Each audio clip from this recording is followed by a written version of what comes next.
मित्रांनो, कधी कधी काय होतं माहिती आहे का, गावरान कोंबडीचं अंडणीचं थोडं फुटतं, पण पूर्ण पिल्लू बाहेर येत नाही.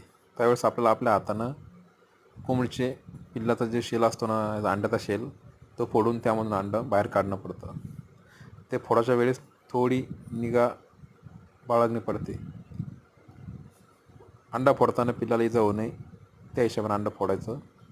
स्लोली अंडं फोडायचं. त्याच्यावरती 2 शेल असतात, एक आतला आणि एक वरचा शेल.